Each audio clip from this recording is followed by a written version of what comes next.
A very good evening and a warm welcome to the midweek edition of Primetime News with me, Salima Shumwefeleni. Leading our news bulletin tonight, President Dr. Hage Geingob has stressed that current looting and violence happening in South Africa will have an effect on Namibia, saying the situation is a shared sympathy.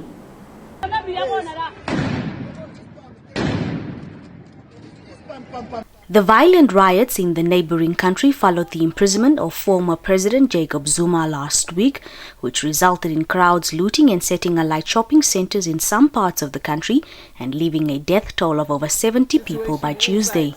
Sharing his sympathies during a courtesy visit by South Africa's Minister of International Relations, Dr. Naledi Pandor, here on Wednesday, Geingob said there's no way Namibia will escape the situation, noting that the transport sector is already suffering and that the transportation of some goods has already been halted. We are in this together. We are worried because some of our oxygen, which is a dire need at the moment, is transported from South Africa, so I already sent a message to my brother, Cyril Ramaphosa, regarding the situation, he noted. The head of state further stressed that those who were part of the struggle to build the country know how difficult it is to build a nation. Therefore, the looting needs an urgent intervention to prevent more destruction. Pandor said the South African government understands that there might be a possible orchestration.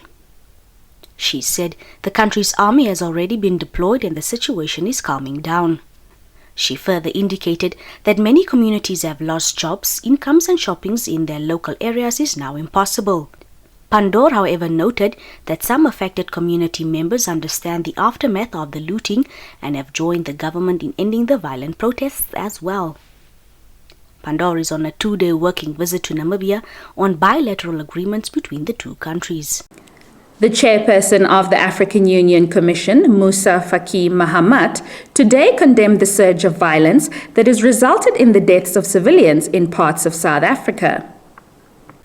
The chairperson condemns in the strongest terms the surge of violence that has resulted in the deaths of civilians and appalling scenes of the looting of public and private property, destruction of infrastructure including the suspension of essential services in KwaZulu-Natal, Gauteng and other parts of South Africa, an AU statement issued on Wednesday read.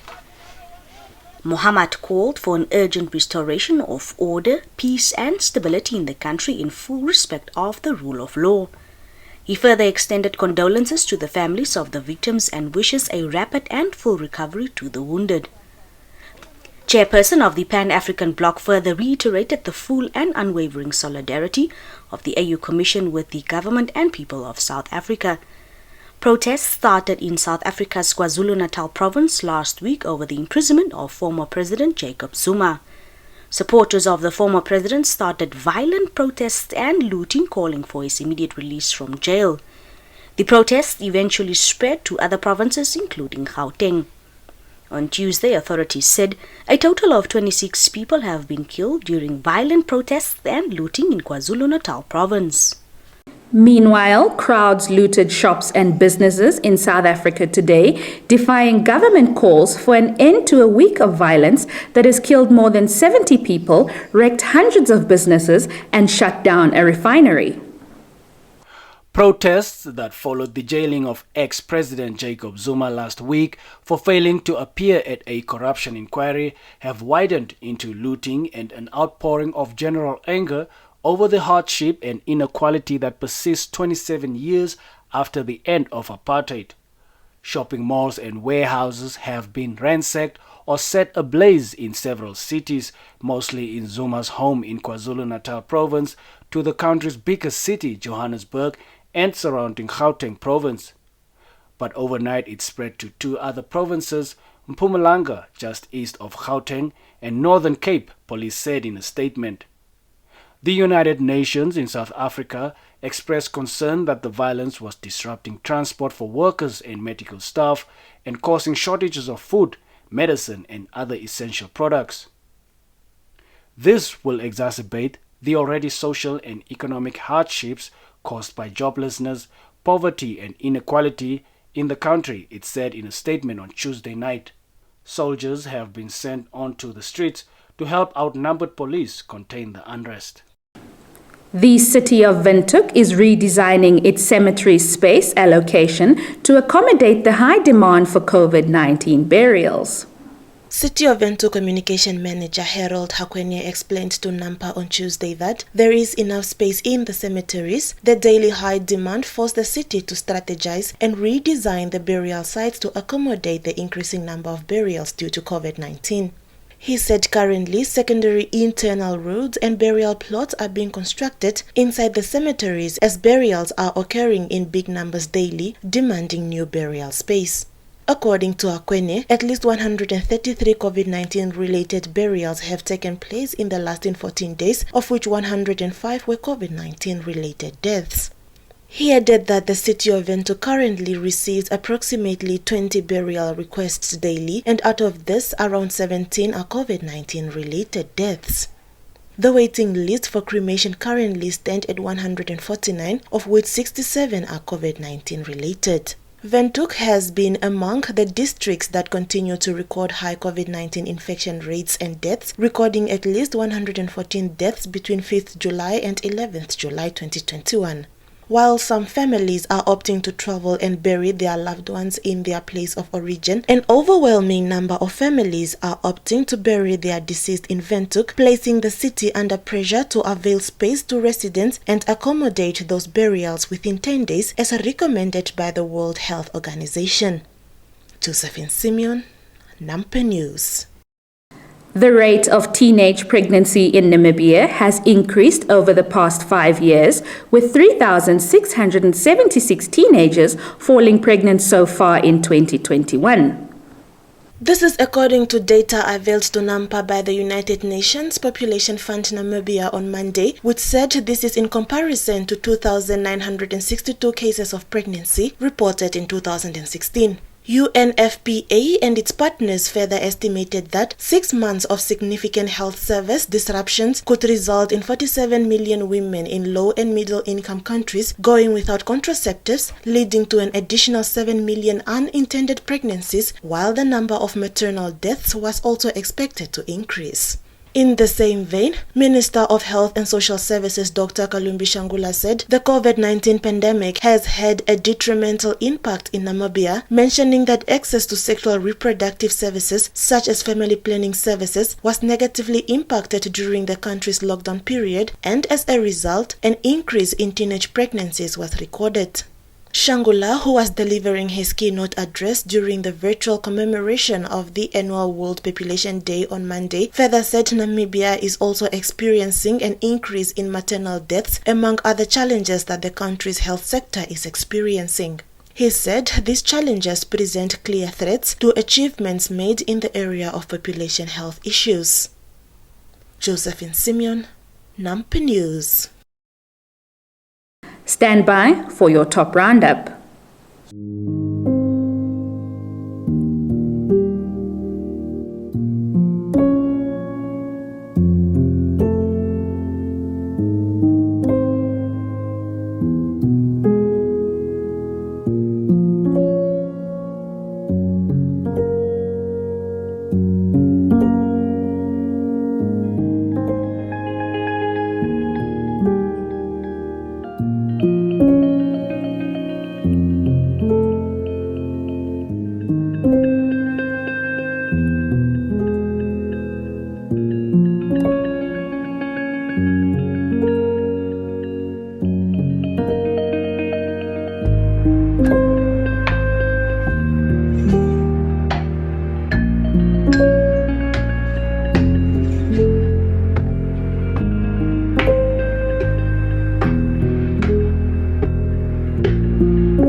In business and economics news tonight, the First National Bank Residential Rental Index posted an annual contraction of 3.1% at the end of March 2021, bringing the national weighted average rent to 6,686 Namibian dollars from 7,465 Namibian dollars recorded in March 2020. The rental index report issued on Tuesday indicates that the one-bedroom segment saw an annual rental contraction of 0.8%, reaching 3,641 Namibia dollars, two-bedroom by 2.8%, reaching 6,687 Namibia dollars, and three-bedroom by 0.1%, reaching 9,636 Namibia dollars. The only segment that showed annual growth in rent prices is the more than three-bedroom unit, which registered a growth of 0.3% to 17,169 Namibia dollars. FNB Market Research Manager Franz Usiku said these portents highlight the widespread affordability issues among tenants and increased demand for multi-family renting units to support affordability in these economically challenging times.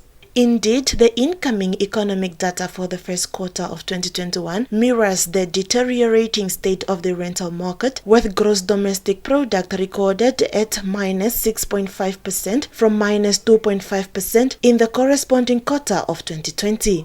Suffice to say, a derailed economic recovery, which appears to have been prolonged by the third wave of COVID-19 and a low vaccination rate, is poised to keep the rental market in a coma on the back of mutated demand, he said. Usiku said this would have far-reaching implications for the stability of the financial sector, with potentially unfavorable consequences such as depressed property sales. Josephine Simeon, Nampa News. Botswana looks to taking full advantage of the rising demand for coal in the Asian market, especially China, as several companies invest in new coal plants, Xinhua has learned today. Despite being the world's largest diamond producer by value, Botswana has more than 200 billion tons of untapped coal reserves, the acting chief executive officer of the Minerals Development Company Botswana, Robson Mungomba, said today. According to Mungomba, Botswana is intending to kickstart the coal mining industry with investors from the largest global coal consumer, China. According to a study released in June, China, India, Indonesia, Japan, and Vietnam are producing around 80% of all Asian coal, with plans to develop over 600 coal power units. Together, the projects are expected to produce around 300 gigawatts of energy. It's time for the Business and Economics Roundup.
We were born for this moment.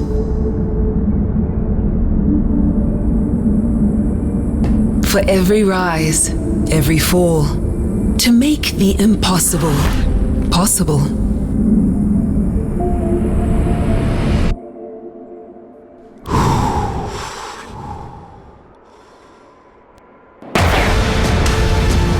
To create moments that inspire and live the thrill of excellence. On the grandest stage of all. Forget the past, for the future awaits.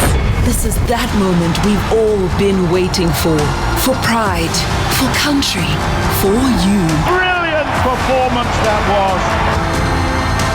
The Olympic Games Tokyo 2020. It's go time on GoTV. Love it. That's all the top news we had for you this evening. Kindly stand by for your sports update with Shelva Wells. Thanks, Salima. We begin with COSAFA News. The Brave Warriors' quest for regional silverware came to an end as they crashed out of the COSAFA Cup tournament following a 1-0 defeat to Mozambique at Isak Wolfson Stadium in Port Elizabeth, South Africa. The defeat means Namibia with 7 points will finish third on the log behind Senegal with 9 points and Mozambique with 7 points. Mozambique qualifies for the semi-finals because they have a better head-to-head record against Namibia. Namibia needed to avoid defeat against Mozambique to qualify for the semi-finals, but conceded a late goal from Mozambique substitute striker Melky Melito Alexandre in the 81st minute. The Brave Warriors played 4 matches in Group B, winning 2 against Senegal and Zimbabwe, whilst drawing 1 with Malawi before losing to Mozambique. Speaking after the match, assistant coach Robert Nauseb said Namibia played 2 tough games in 2 successive days, which is why the players could not cope. That is not an excuse, but the boys gave everything in this match. We still have the World Cup qualifiers to look forward to. We'll go back and assess the team and see where we need to improve, Nauseb added. He further blamed match officials for Namibia's loss to Mozambique, saying they were biased against Namibia and that they failed to stamp the authority on the game.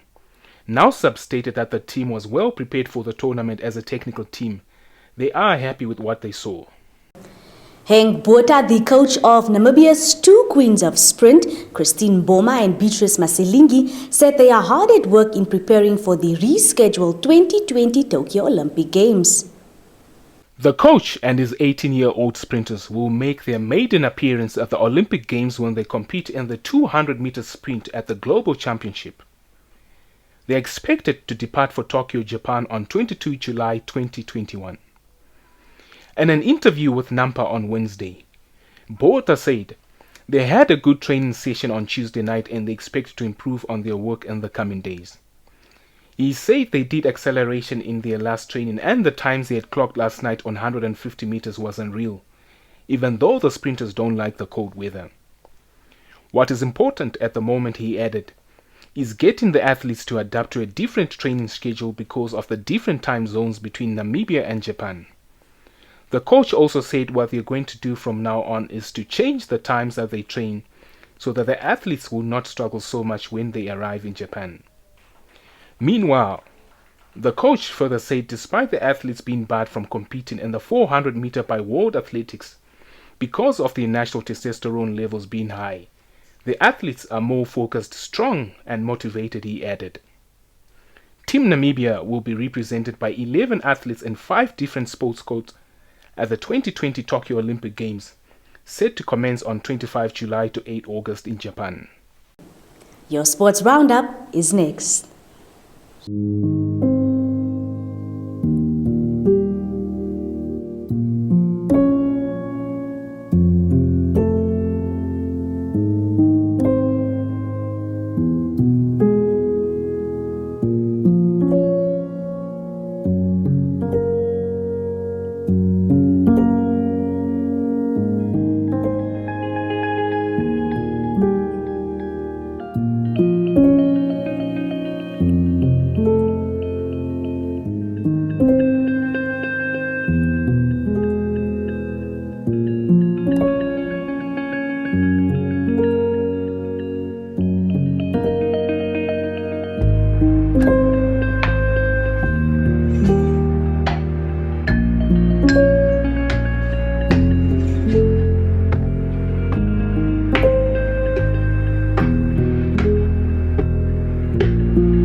Getting GoTV was the best decision James has ever made.